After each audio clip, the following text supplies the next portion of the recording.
Então, convido vocês agora para nós começarmos a nossa 19ª aula de Romanos, capítulo 11. Vou mostrar aqui para vocês, vou expor os textos bíblicos. Você pode baixar o roteiro da aula no link aqui embaixo que você recebeu. O roteiro, muitas das coisas que eu vou conversar com vocês aqui, está no roteiro para vocês acompanharem o estudo, tá bom?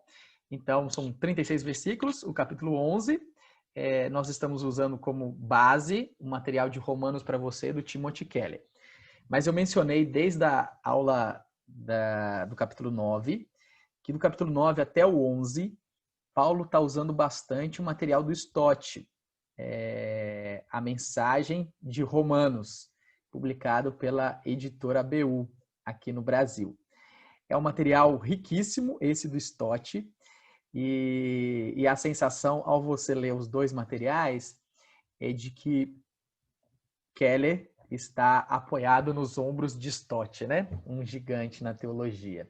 E muito conhecido nosso, né? Muito querido e apreciado o material do Stott. E Keller usa muito, se vale muito dos estudos dos registros do Stott. Então, vale a pena também, como uma outra fonte, né, você poder conhecer e ver esse material precioso. Ok? Vamos lá, então. Vou mostrar aqui para vocês a estrutura, como que nós vamos estudar e dividir o livro. E a estrutura é importante, porque ajuda a gente a entender o livro. Então, o livro não, o capítulo, tá? O capítulo 11. Então, a gente está dividindo o capítulo em 5 partes, sendo que, na verdade, são 3 partes a divisão do capítulo. A primeira parte envolve uma pergunta e a resposta dessa pergunta. A segunda parte é uma outra pergunta que Paulo faz, depois vem a resposta dessa pergunta, a argumentação, e ele termina com uma doxologia. Ele termina a argumentação de uma forma muito diferente do que nós já vimos nos capítulos anteriores, né? E aí parece que isso marca o final de uma parte do livro, mais doutrinária, e começa a preparar essa doxologia para uma parte mais de aplicação de toda essa verdade bem aprendida no relacionamento do crente com Deus, no relacionamento do crente na comunidade, da igreja, do povo de Deus, e nesse relacionamento do crente com o mundo que ele está inserido, né? Na sociedade que ele está inserido. Então, a partir da próxima aula nós veremos isso, uma parte também maravilhosa do livro de Romanos. Então, a primeira pergunta que nós vamos trabalhar hoje é: Deus rejeitou Israel? E a resposta é um enfático não, né? Nós vamos ver isso e como que Paulo trabalha isso, né? Que a descrença de Israel não é total. Não foi toda a nação de Israel que rejeitou o evangelho da graça, o evangelho de Jesus Cristo. A segunda pergunta que Paulo vai trabalhar, está em Romanos capítulo 11, versículo 11, os judeus, a nação, caiu a tal ponto de não ser possível recuperá-los? A segunda resposta é um enfático não, de forma nenhuma. E aí a gente vê na argumentação de Paulo que a incredulidade de Israel não é definitiva.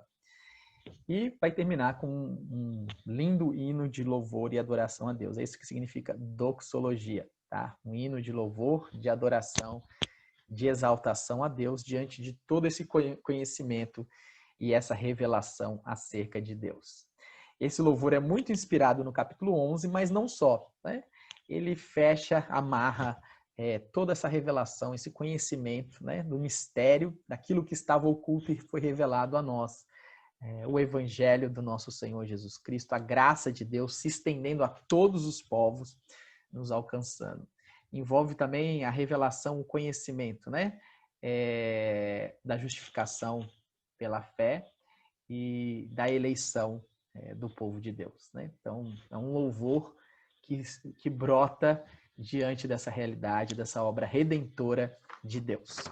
Então, vou mostrar aqui para vocês agora, nós vamos trabalhar os versículos, e aí eu quero trabalhar com vocês cada sessão, de forma separada aqui para a gente entender bem o texto, tá? Avancei aqui, desculpa, deixa eu retornar. E eu preciso aqui da minha canetinha para fazer as anotações. Estou pegando aqui a caneta. Isso aí. Então vamos lá? Vamos ler esse primeiro bloco, que vai do versículo 1 até o versículo 9, tá? Eu vou dividir ele, eu vou até o versículo 9 e volto aqui para a gente estudar esses blocos e entender o texto bíblico. Então diz assim a palavra de Deus. A versão que eu estou usando é a NVI, tá bom? Pergunto, pois, acaso Deus rejeitou o seu povo? De maneira nenhuma.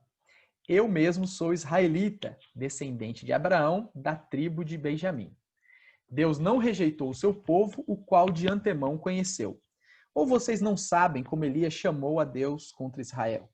Como Elias clamou a Deus contra Israel, conforme diz a Escritura? Senhor, mataram os teus profetas e derrubaram os teus altares. Sou o único que sobrou e agora estão procurando matar-me. E qual foi a resposta divina? Reservei para mim 7.000 homens que não dobraram os joelhos diante de Baal. Assim hoje também há um remanescente escolhido pela graça. E se é pela graça, já não é mais pelas obras. Se fosse, a graça já não seria graça.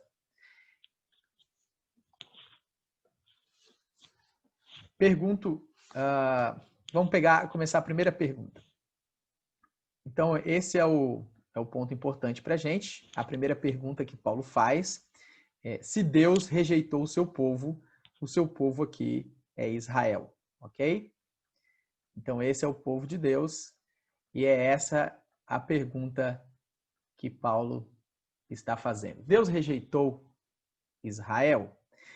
E a resposta de Paulo, o argumento dele que ele faz aqui, para responder essa pergunta, é um enfático não dele, ele está estruturado em 4 pontos, tá? Por que de maneira nenhuma Deus rejeitou? Como que a gente pode ter essa certeza? Então, a primeira resposta que Paulo dá, o primeiro argumento, é que eu aqui é Paulo, né? A gente sabe que ele é o autor do livro, não aparece aqui o nome dele, mas aparece... mas a gente sabe que ele é autor, ele já se apresentou no livro, no início do livro, e aqui ele lembra que ele é um israelita, ele é um descendente de Abraão, então ele é um judeu. Inclusive ele dá a tribo da qual ele pertence, Benjamim. Então Deus não rejeitou o seu povo, porque ele faz parte desse povo, né? Não só ele, mas vários outros que vieram a crer também nessa época. O segundo argumento de Paulo, presente aqui, é que Deus não rejeitou o seu povo.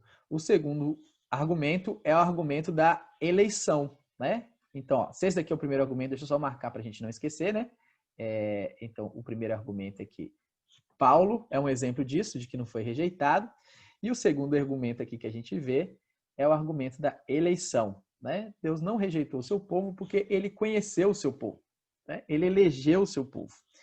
E os dons de Deus, nós vamos ver mais para frente, são irrevogáveis, né? Então, essa é uma segurança que o povo tem, né? Então, a eleição é uma prova de que Deus não rejeitou o seu povo. O terceiro argumento que ele usa é o profeta Elias, né? Esse exemplo de Elias. É o terceiro argumento que ele usa para responder essa pergunta. Então, ele mostra que Elias passou por uma situação semelhante. Não sei se vocês lembram, naquele confronto com os profetas de Baal, os Baalins, no Monte Carmelo. Tem aquele grande desafio e Deus se revela como Deus vivo e verdadeiro através desse ministério de Elias. E Elias mata ali daqueles 400 sacerdotes que estavam ali, que pertenciam a Jezabel e a Acabe, né? Estavam a serviço deles. Era um momento de grande idolatria entre o povo de Israel, de muita perversão, e tinha alcançado todos os estratos da sociedade, né? Tanto a realeza, quanto a liderança, os conselheiros, os nobres e o povo, todos tinham se entregado à idolatria. Elias se sente sozinho pressionado e ele externa isso para Deus, né? E Deus fala para Elias que não, Elias, você não é o único que sobrou. Ele acha que ele é o único que sobrou e ele vai morrer por causa disso, né? Ele está sendo perseguido e Deus mostra para ele que não. Existe um remanescente, né? Existe um remanescente, eu reservei um remanescente para mim que permanece fiel. E é um número considerável, 7.000. Então, Paulo está mostrando que isso acontece hoje, existe um remanescente fiel. Hoje, desculpa, no tempo que ele estava escrevendo a carta, né? Hoje também nós temos judeus messiânicos, né? Judeus convertidos que reconhecem que Jesus é o Messias, reconhecem o Evangelho da Graça. Mas Paulo está argumentando, né? Naquele período, nós podemos lembrar dos 12 apóstolos, eles são judeus, né? Daqueles 500 que foram testemunhas da ressurreição de Cristo que Paulo menciona em Coríntios, eles são judeus, né? E a gente pode ver diversos relatos em Atos, né? Inclusive de muitos sacerdotes abraçando a fé em Cristo, né? Então, existe um remanescente fiel. Não é todo o povo que rejeitou. É a maioria de Israel, mas não são todos. Existe um remanescente. E o último argumento que ele usa é o argumento do evangelho da graça, né? Esse é o quarto argumento que Paulo usa aqui, que esse é o evangelho e essa graça de Deus, ela alcança todas as pessoas e alcança os judeus também. Por causa da graça de Deus, um favor imerecido, Deus não rejeitou o seu povo, tá? Então esse é o argumento dele nessa sessão. Vamos para a próxima? Deixa eu mostrar aqui essa parte ainda, como que ele vai concluir aqui para a gente. Então, vindo aqui para os versículos 7 a 9, nessa conclusão, Paulo vai mostrar aqui, então. Né? Então, o que dizer? O que dizer, então? Israel não conseguiu aquilo que tanto buscava, mas os eleitos o obtiveram. Os demais foram endurecidos, como está escrito. Deus lhes deu um espírito de atordoamento, olhos para não ver e ouvidos para não ouvir, até o dia de hoje. E Davi diz que a mesa dele se transforma em laço e armadilha, pedra de tropeço e retribuição para eles. Escureceram-se os seus olhos para que não consigam ver, e suas costas fiquem encurvadas para sempre. Então a gente está vendo aqui, meus queridos, uma questão importante, né, que Paulo está trabalhando, mostrando o estado deles. Os eleitos de Israel, eles foram salvos, né? Eles obtiveram essa redenção porque eles olharam para Cristo e abraçaram o evangelho da graça, mas os demais da nação, eles foram endurecidos. E esse é um ponto importante aqui, né? Esse endurecimento, a ênfase que o Keller dá no livro dele, é esse endurecimento como uma pena de Deus, um castigo, porque eles tiveram um coração orgulhoso. E por causa desse coração orgulhoso, eles rejeitavam o evangelho da graça, o evangelho de Jesus Cristo. E é assim que Deus estava tratando agora Israel, de forma majoritária, né? Então, olha a citação que Paulo faz aqui. Paulo está fazendo citações de Isaías, Isaías 6, 9 a 10, existe essa citação bem clássica de Isaías. O próprio Senhor Jesus Cristo usa essa citação. Em Mateus capítulo 13 tem esse registro. No capítulo 13, Jesus está falando algumas parábolas. Uma daquelas parábolas, né, ele está ensinando sobre parábolas acerca do reino de Deus. A parábola mais famosa ali, conhecida, que ele ensina é a parábola do semeador, que passou a semear, né, a anunciar o evangelho do reino. Ele vai pregando e anunciando, e diferentes solos a palavra vai caindo. E depois que ele conta a parábola, os discípulos perguntam o que significa aquela parábola para Jesus interpretar para eles. E aí Jesus fala que para eles ele vai interpretar. Mas ele fala em parábolas, e aí ele faz uma citação direta ao Salmo 78, que ele vai falar com o seu povo por parábolas, e aí depois ele faz uma citação de Isaías, desse mesmo texto de Isaías 6, 9 a 10, dizendo que eles vão ouvir, mas não vão ver. Não, eles vão ouvir, mas não vão entender. Eles vão ver, mas não vão enxergar. Para quê? Para que eles não se arrependam e se convertam, né? Por causa desse orgulho, dessa soberba deles, eles foram endurecidos, né? Esse é o castigo que Deus trouxe sobre eles. Então fala dessa cegueira espiritual. Eles não conseguem enxergar, eles não conseguem ver, né? E isso como uma pena de Deus. É uma referência também a Moisés. Moisés já tinha falado isso, né? O povo se desviando de Deus, né? Ele cairia na incredulidade, nessa cegueira, e essa seria a pena do povo. Então vamos para a próxima sessão. Queridos, a segunda parte, a segunda pergunta que nós vemos aqui é se o povo de Israel ficará para sempre caído, né? Há esperança para esse povo? Sim, há esperança. A resposta de Paulo é que eles não ficarão caídos, né? Não tropeçarão para sempre. Esse estado de Israel, ele não é definitivo. Eles serão recuperados. E ele responde isso num ciclo, né? Em 3 estágios de bênção, né? Esses estágios são os seguintes. Primeiro ele diz que a transgressão de Israel, o endurecimento do coração deles, fez com que a salvação chegasse para os gentios. Os apóstolos foram pregar aos gentios e o evangelho chegou até os gentios e eles receberam com alegria. E esse é o primeiro estágio da bênção, né? O segundo estágio da bênção que a gente percebe aqui é que por meio do sucesso do evangelho com os gentios, Israel será conquistado. Olha só o que diz os versículos 13 a 14. Visto que sou apóstolo para os gentios, exalto o meu ministério na esperança de que, de alguma forma, possa provocar ciúmes em meu próprio povo para salvar alguns deles.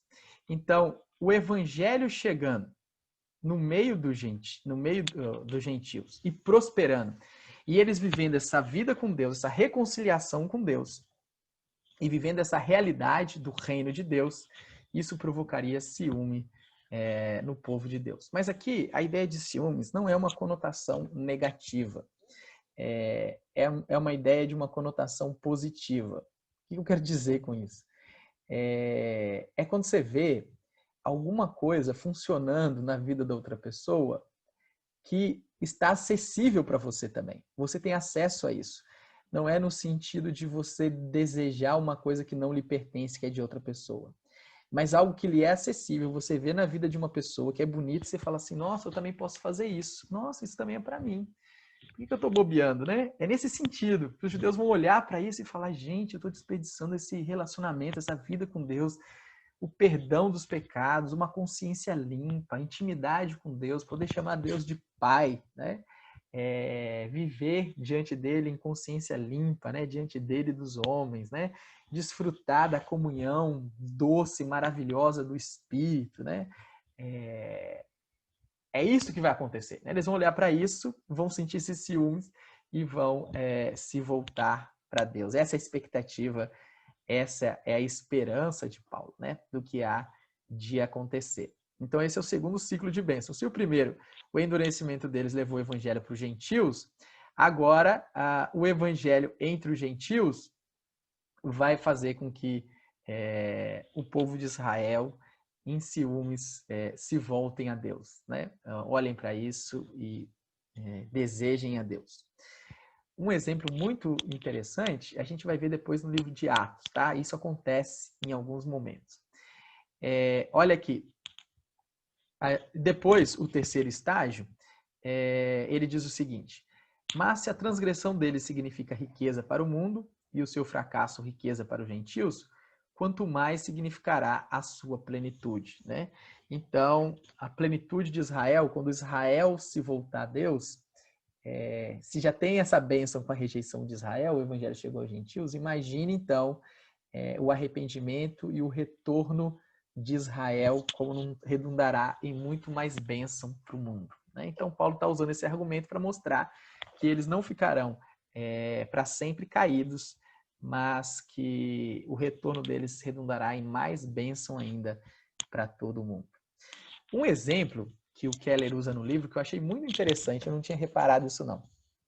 Ele cita Atos, capítulo 6, onde a gente tem um problema na igreja primitiva, em que as viúvas gregas estão sendo omitidas na distribuição de alimentos, de recursos, né? E aí elas fazem reclamação para os apóstolos, e aí são instituídos os diáconos, né? E a função dos diáconos é assistir os vulneráveis dentro da igreja, dentro da comunidade. São eleitos 7 diáconos, pessoas cheios de fé, cheios do Espírito, né? Homens íntegros, eleitos pela comunidade para que possam fazer esse serviço e os apóstolos continuem se dedicando ao ministério da palavra e da oração. E olha que interessante, essa resolução que eles fazem resolve o problema, traz essa integração na igreja e os pobres são assistidos e aí ninguém mais passa necessidade. Ao ver isso, a gente vê uma descrição depois no livro de Atos que vários sacerdotes, eles abraçam a fé em Jesus Cristo, vários se convertem. E é interessante, a tese do Keller é que eles tinham essa responsabilidade, os sacerdotes, de assistir os vulneráveis, de compartilhar as ofertas, os recursos do templo com aqueles que passavam necessidade. Só que eles não estavam fazendo isso. E quando eles veem isso acontecendo na comunidade da fé, no povo de Deus, na comunidade cristã, eles enxergam aquilo que eles deveriam fazer, mas não estão fazendo. E eles enxergam a beleza daquilo, enxergam a excelência daquilo, enxergam a verdade daquela mensagem, porque eles já conheciam que Deus queria isso deles. E eles começam a ver um povo fazendo isso. E isso provoca um ciúmes santo neles, que fazem eles desejarem aquilo que eles sabiam que eles deveriam fazer, mas não estavam fazendo, estavam desperdiçando e não vivendo essa realidade maravilhosa do Evangelho.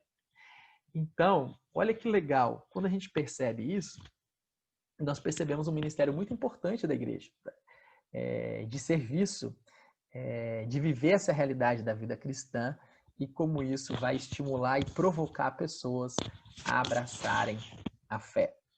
Então, esse é o ciclo de bênção que nós vemos. Então, no versículo 15, Paulo termina assim: pois se a rejeição deles é a reconciliação do mundo, né, o evangelho chegando ao mundo e as pessoas, né, dos gentios respondendo positivamente ao evangelho, o que será a aceitação dos judeus, senão a vida dentre os mortos, a ressurreição, o retorno do nosso Senhor Jesus Cristo, né? Esse momento final escatológico, né? Se esse grande momento, a expectativa, né, de que nos últimos dias nós teremos um momento de conversão em massa dos judeus. Não quer dizer que todos os judeus vão se converter, mas que haverá um grande avivamento, um grande despertamento, e muitos deles retornarão, abraçarão a fé em Cristo, né? Como povo de Deus. O versículo 16, é um versículo bastante difícil, né? Muito difícil de entender ele. Não sei o que vocês acham, né? Deu um burrão aqui, tenho muita dificuldade de entender ele. Se é santa a parte da massa, que é oferecida como primeiros frutos, toda a massa também o é. Se a raiz é santa, os ramos também serão. A melhor explicação que a gente encontra aqui, né, para esse versículo, é a seguinte, eu vou reproduzir aqui para vocês, é a melhor que eu encontrei, que é o seguinte: o remanescente fiel deveria ser visto como os primeiros frutos de uma colheita posterior muito maior. Essa é a melhor explicação que eu encontrei para trazer para vocês desse versículo. Ela não responde todas as questões desse versículo, né? Mas ela me pareceu satisfatória, né? A gente enxergar desses primeiros, né, dos remanescentes, esses primeiros, como a primeira colheita de uma colheita maior no futuro que está por vir. E vou mostrar aqui para vocês a próxima parte. Eu preciso limpar aqui para passar para o próximo slide. E aqui Paulo continua a sua resposta. Então vamos ver aqui o que Paulo está dizendo para nós. E aqui é bem interessante que agora, primeiro ele falou de um ciclo de bênçãos, então ele está respondendo, né, aquela questão de que não, os judeus serão trazidos para a fé, né? Essa situação de apostasia deles não é definitiva, não é permanente. Então agora Paulo começa, agora ele usa uma imagem, né? A imagem da oliveira. Então a gente vai ver essa ilustração que ele faz aqui e a gente vai entender. E essa ilustração ela é muito importante, tá? A gente tem que gravar ela e daqui a pouco eu vou fazer a aplicação dela para nós. Versículo 17. Se alguns ramos foram cortados e você, sendo oliveira brava, foi enxertado entre os mortos e agora participa da seiva que vem da raiz da oliveira cultivada, não se glorie contra esses ramos. Se o fizer, saiba que não é você quem sustenta a raiz, mas a raiz a você. Então você dirá, os ramos foram cortados para que eu fosse enxertado. Está certo, é verdade. Eles, porém, foram cortados devido à incredulidade deles. E você só permanecerá no ramo, você o ramo, só permanecerá enxertado na oliveira pela fé. Portanto, não se orgulhe, mas tema. Pois se Deus não poupou os ramos naturais, também não poupará você. Portanto, considere a bondade e a severidade de Deus. Severidade para com aqueles que caíram, mas bondade para com você, desde que permaneça na bondade dele. De outra forma, você também será cortado. E quanto a eles, se não continuarem na incredulidade, serão enxertados, pois Deus é capaz de enxertá-los outra vez. Afinal de contas, se você foi cortado de uma oliveira brava por natureza e de maneira antinatural foi enxertado numa oliveira cultivada, quanto mais serão enxertados os ramos naturais em sua própria oliveira. Olha que interessante, Paulo está usando agora a ilustração da oliveira para continuar respondendo aquela pergunta. Ele está falando com gentios e com judeus. Então ele está falando que tem esperança para os judeus, para aqueles ramos que foram cortados, para que eles possam ser novamente enxertados, porque eles são ramos naturais daquela própria oliveira, tá? Então, uma nova geração de judeus será enxertado nessa oliveira em Jesus Cristo, tá? E aí ele está mostrando que Deus cortou esses ramos naturais por causa da incredulidade deles, por causa da dureza de coração, porque eles se vangloriaram. Então vocês, gentios, nós, eu e você, ramos não naturais, artificiais que foram enxertados nessa oliveira, não se orgulhem, não se ensoberbeça, porque se vocês não permanecerem na fé, de igual modo, vocês serão cortados. Essa imagem é muito importante, porque essa imagem que Deus usa, a imagem da oliveira, a imagem da videira, né, simboliza o povo de Israel, o povo que Deus cultivou, que Deus plantou. E aqui mostra essa unidade na oliveira, na árvore, né? Que é o próprio Deus, que é o nosso Senhor Jesus Cristo. Se a gente pegar João 15, né, a gente pode entender isso muito bem. Lá ele está falando da videira, né, que ele é a videira e nós somos os ramos, né, que estamos nele. Está muito em consonância, né, e com a revelação do Antigo Testamento. Essa é uma imagem muito utilizada por Deus.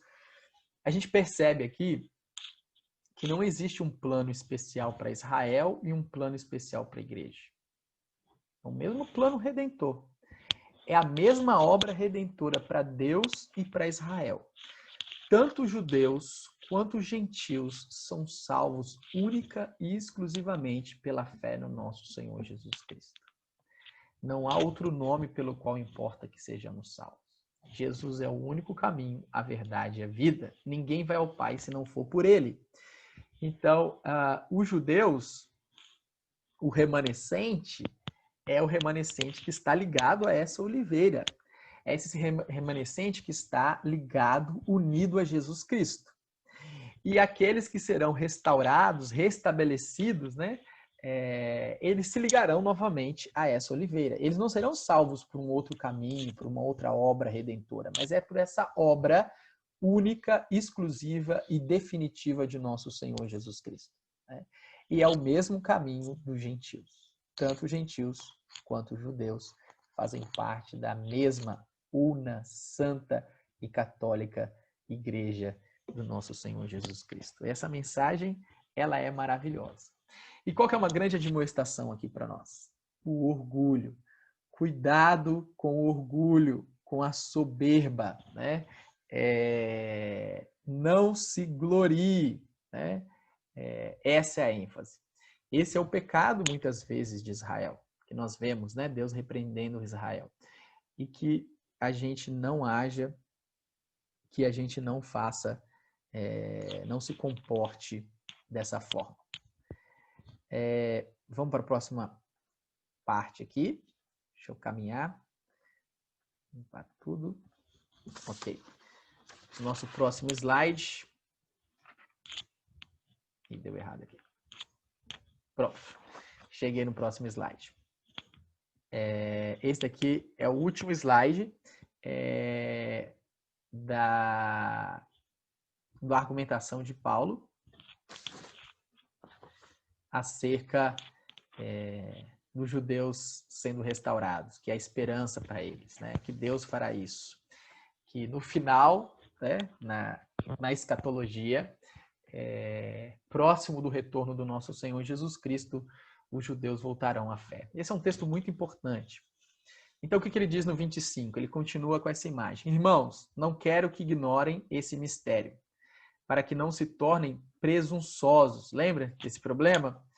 Porque Israel experimentou o endurecimento por causa disso, por causa da presunção e do orgulho. Mas isso trouxe plenitude aos gentios. E assim todo Israel será salvo, como está escrito: virá de Sião o Redentor, que desviará de Jacó a impiedade. E esta é a minha aliança com eles, quando eu remover os seus pecados. Então, de quem que Paulo está falando aqui? Então, ele está falando de Israel, certo? E o que está sendo dito aqui? Ele está falando desse Redentor, né? Desse que trará salvação para Israel. E ele fará isso por meio de uma aliança e ele vai remover os pecados do seu povo. Quem que é ele? Jesus. Né? É isso que nós estamos vendo ao longo de todo o livro de Romanos. Né? Por meio de um único homem, né? Jesus Cristo. É ele que vai fazer isso. É ele que vem de Sião, é ele que é o Redentor, é ele que desvia a impiedade, né? Por meio dele, né? Que essa aliança é sustentada e é ele que vai remover os pecados do seu povo, né? E é ele que vai trazer salvação para Israel.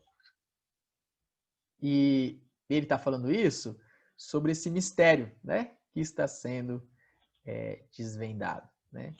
O mistério do Evangelho, que agora está claro para todos nós, e dessa obra redentora que alcança os judeus também, alcança gentios e alcança judeus. Vamos aqui para a última parte. Quanto ao Evangelho, eles são inimigos por causa de vocês, mas quanto à eleição, são amados por causa dos patriarcas. Pois os dons e o chamado de Deus são irrevogáveis, assim como vocês, que antes eram desobedientes a Deus, mas agora receberam misericórdia, graças à desobediência deles. Assim também agora eles se tornaram desobedientes, a fim que também recebam agora misericórdia. Graças à misericórdia de Deus para com vocês, pois Deus colocou todos sobre a desobediência para exercer misericórdia para com todos. Então a gente percebe aqui claramente essa obra maravilhosa de Deus, né? A gente percebe aqui que a eleição de Deus é irrevogável, né? Israel é o povo de Deus e vai continuar sendo o povo de Deus, assim como a igreja é o povo de Deus.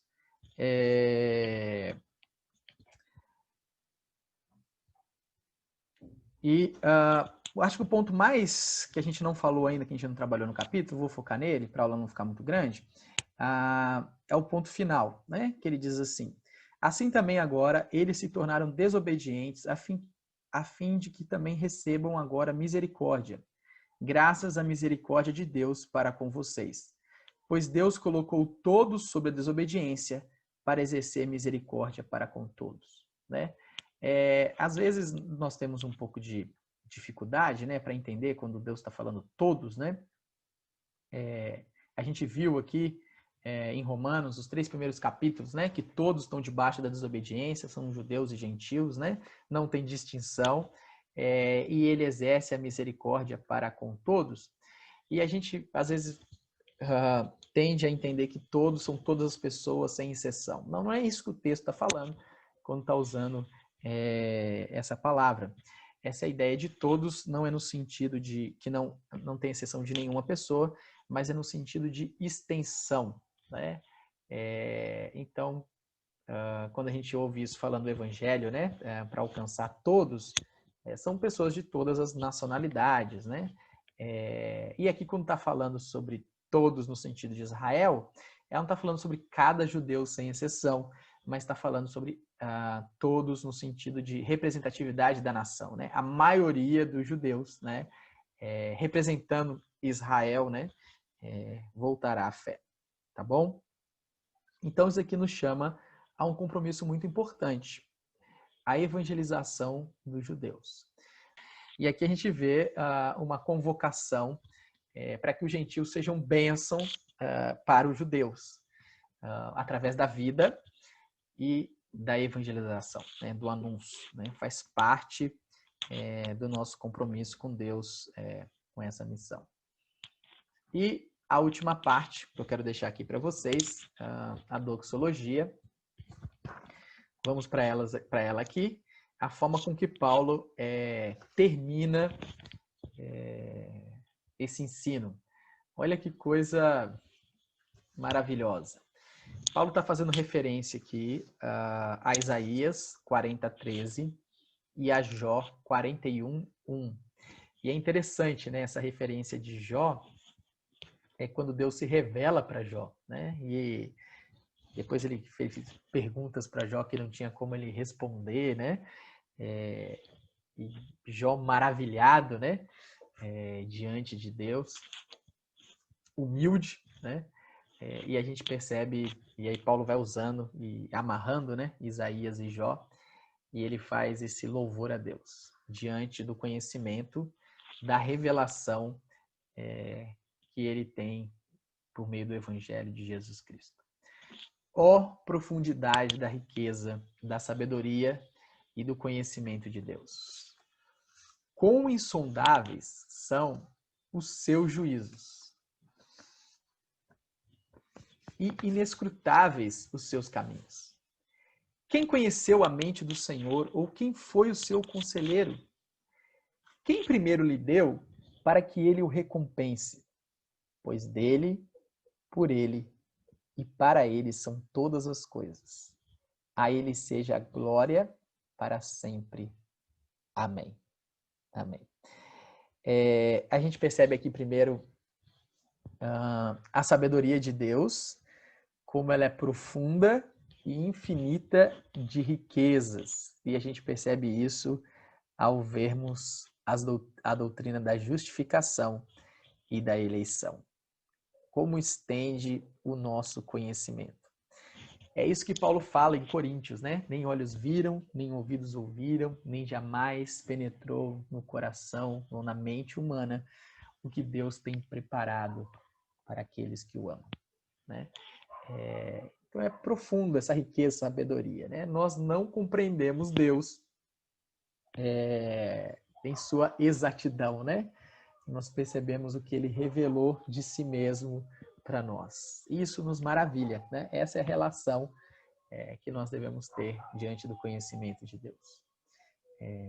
Como são grandes, né, insondáveis esses juízos, os caminhos do Senhor.